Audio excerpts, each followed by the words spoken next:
ये एक सवाल है, ठीक है। अब ये इंटरव्यू में भी पूछ सकता है और ऑब्जेक्टिव एग्ज़ाम में भी पूछ सकता है, किसी भी एक आईएएस का प्रीलिम्स में पूछ सकता है, ठीक है।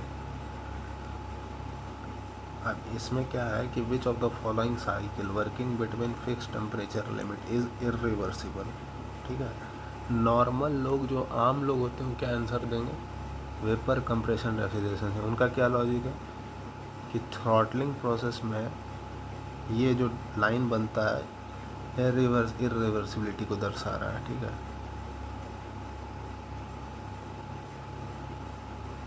ठीक है, तो ये इरिवर्सिबल और टिक मार के आगे बढ़ जाएंगे, ठीक है। पर इसका एक्चुअल आंसर ये नहीं है। वेपर कंप्रेशन रेफ्रिजरेशन सिस्टम तो है ही इरिवर्सिबल, पर सभी के सभी इरिवर्सिबल। अब तुम बोले कि भाई ऑटो साइकिल कैसे इरिवर्सिबल साइकिल हो गया? ऑटो साइकिल में हम पढ़ते थे कि एजम्पशंस में वहाँ लिखाया जाता था कि the cycle all the process are considered to be reversible, तो उसके हिसाब से हम P V to the power gamma is equal to constant लगाते थे और वहाँ से एनालिसिस करते थे, ठीक है। या तो आपने ध्यान से नहीं पढ़ा, या जो जिसने भी लिखाया है इस तरह का स्टेटमेंट वो गलत लिखा है। हर जगह यही लिखाया जाता है कि all the processes are internally reversible, completely देखो यहाँ क्या लिखा, working between fix temperature limit. अगर दो टेम्परेचर लिमिट के बीच में, टी एच और टी एल के बीच में, अगर कोई ऐसा साइकिल बना दे जो कम्प्लीटली रिवर्सिबल है, तो बस एक ही साइकिल है जिसका नाम है कार्नोट, और कार्नोट साइकिल कभी कोई बना ही नहीं सकता, ठीक है। तो ये जो ऑटो, रैंकाइन, ड्यूअल, डीजल, फीजल जितना भी साइकिल है, सब इंटरनली रिवर्सिबल मान के इसका एनालिसिस किया गया है, but they are not externally reversible, ठीक है। अब देखो दूसरा क्वेश्चन, ठीक है। फ़ैन चल रहा है बैटरी की मदद से, मोटर लगाया हुआ है बढ़िया, ठीक है। यहाँ पे भी, यहाँ बल्ब जल रहा है, ठीक है। अब मेरे को इसमें बताना है कि इस किस में, दोनों में से किस में हीट इंटरेक्शन, हीट है, हीट के थ्रू एनर्जी फ्लो कर रहा है, हीट है, और किस में वर्क हो रहा है, ठीक है। ठीक, मतलब ये पॉसिबल 4 ऑप्शन है। पहला में हीट, दूसरा में हीट, पहला में वर्क, दूसरा में हीट, या दोनों में वर्क, या डी ऑप्शन हीट, पहला में दूसरा में वर्क। नॉर्मल लोग क्या आंसर देंगे, ठीक है। नॉर्मल लोग का आंसर होगा पहला में वर्क, दूसरा में हीट। हाँ, आंसर एक्चुअल क्या है भाई? मेरा सिस्टम यहाँ पे ये नहीं है, बल्ब मेरा कोई सिस्टम नहीं है, ना ही मेरा फ़ैन सिस्टम है कि बल्ब से जो हीट निकल रहा है वो सिस्टम। बैटरी है मेरा, ठीक है। बैटरी अगर सिस्टम है मेरा, तो थर्मोडाइनमिक्स में वर्क किस तरह से डिफाइंड है? थर्मोडाइनमिक वर्क इस तरह से डिफाइन है, work is said to be done on a system if the sole effect on the surrounding could be raising of weights, whether it could be real और it could be imaginary. मतलब कोई system कोई काम तभी कर सकता है thermodynamically जब उसका इफ़ेक्ट हमको सराउंडिंग पर वेट्स का रेजिंग होते हुए हमको दिखे। अब वो रियल में हो चाहे इमेजिनरी में हो, इससे मेरे को मतलब नहीं है, लेकिन वेट्स का रेज होना कंपल्सन।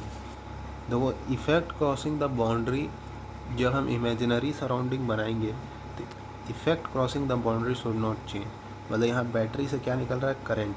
यहाँ से बैटरी से क्या निकल रहा है? करंट। क्या करंट का करंट नहीं बदलना चाहिए, जो इफ़ेक्ट है वही रहना चाहिए, बाकी हम सराउंडिंग में रिप्लेसमेंट कर सकते हैं, ठीक है। अब यहाँ पे भी बैटरी है, यहाँ पे भी बैटरी है, सिस्टम मेरा बैटरी है, लेकिन हमको कहीं पे भी वेट का नज़र भी नहीं आ रहा है। हम हटा देते हैं इसको, ठीक है। यहाँ से जो करंट जा रहा है, क्या करेंगे हम लोग? एक इलेक्ट्रिक मोटर लगाएंगे, और मोटर से हम लोग एक पुली टांग लेंगे और पुली से वेट लटका देंगे। अब वेट ऊपर जाता हुआ दिख जाएगा, ठीक है। सेम काम यहाँ करेंगे। तो थर्मोडाइनमिक वर्क का डेफिनेशन थोड़ा प्रॉपर पढ़ लेना। थर्मोडाइनमिक में वर्क थोड़ा डिफरेंट तरीके से डिफाइंड है। यहाँ पे भी हम मोटर लगा लेंगे, पुली लगा लेंगे, और वेट्स का रेज होते हुए हमको दिख रहा है, तो दोनों में वर्क हो रहा है, ठीक है। हाँ, रियल सराउंडिंग को हम लोग इमेजिनरी सराउंडिंग में यहाँ कन्वर्ट किए हैं। कन्वर्ट करते समय ये चीज़ ध्यान रहे कि ये जो इफेक्ट है क्रॉसिंग द बाउंड्री वो चेंज नहीं होना चाहिए। अगला सवाल ये है कि ये थोड़ा सिंपल है, हम बोले तो मॉडरेट टू कुछ ईजी भी रहेगा, कुछ टफ भी रहेगा।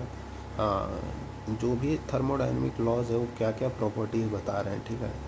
ज़ीरोथ लॉ कौन सा प्रॉपर्टी बता रहा है, फर्स्ट लॉ कौन सा प्रॉपर्टी बता रहा है, सेकंड लॉ कौन सा प्रॉपर्टी बता रहा है, और थर्ड लॉ के बारे में पूछेगा ही नहीं क्योंकि थर्ड लॉ कोई प्रॉपर्टी को बताता नहीं। ज़ीरोथ लॉ टेम्परेचर को बता रहा है, ठीक है। फर्स्ट लॉ मेरा किस प्रॉपर्टी को बता रहा है, इंटरनल एनर्जी को, और सेकंड लॉ मेरे को बता रहा है एंट्रोपी के बारे में। ये जो internal energy property of system हम लोग फर्स्ट लॉ में डिराइव किए थे ना इसको। अब जीरोथ लॉ में टेम्परेचर का जिक्र हो गया तो अब टेम्परेचर के बारे में पूछ देगा कि टेम्परेचर का डेफिनेशन क्या है। तो नॉर्मली लोग बोलते हैं डिग्री ऑफ हॉटनेस और कोल्डनेस। अच्छा ठीक है, उसके बाद वो क्रॉस क्वेश्चन या पूछेगा कि मेरे पास एक पानी है 100 डिग्री सेल्सियस का, दूसरा पानी है 110 डिग्री सेल्सियस का, तो इसमें कौन गर्म है कौन ठंडा है, ठीक है।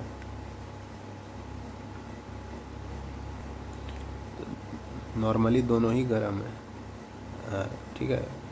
तो ये थोड़ा सा डेफिनेशन इनकम्प्लीट है डिग्री ऑफ हॉटनेस और कोल्डनेस, क्योंकि नॉर्मली लोग को लगेगा दोनों ही गर्म है, ठीक है।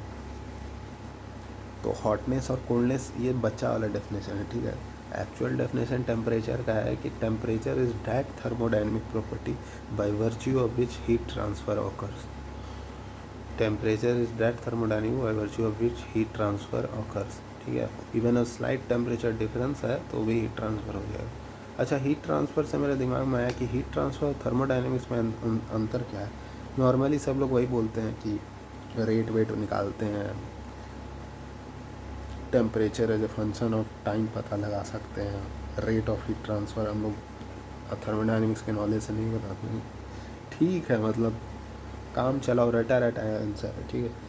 इसका थोड़ा अच्छा आंसर ये है कि थर्मो प्लस डायनेमिक्स, ये दो वर्ड से मिल कर के बना है। थर्मो मतलब होता है, जनरली हम दो फॉर्म्स ऑफ एनर्जी का बात करते हैं थर्मो में, हीट और वर्क, ठीक है। और डायनेमिक्स का मतलब होता है मोशन, ठीक है। तो हम यहाँ हीट के मोशन का बात कर रहे हैं, ठीक है। तो हीट के मोशन का मतलब यहाँ हीट ट्रांसफ़र ही है, हीट का मोशन मतलब हीट ट्रांसफ़र।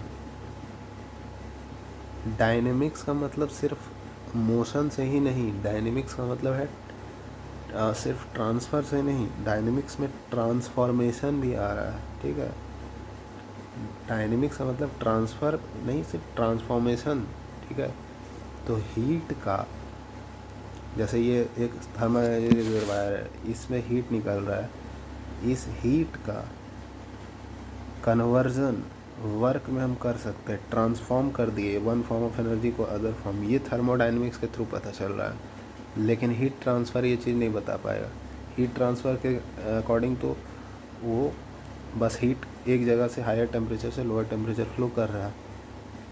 थर्मोडायनेमिक्स में दोनों आ रहा है, हीट ट्रांसफ़र भी और हीट ट्रांसफॉर्मेशन भी। तो thermodynamics is a super set and heat transfer is a सब सेट, ठीक है।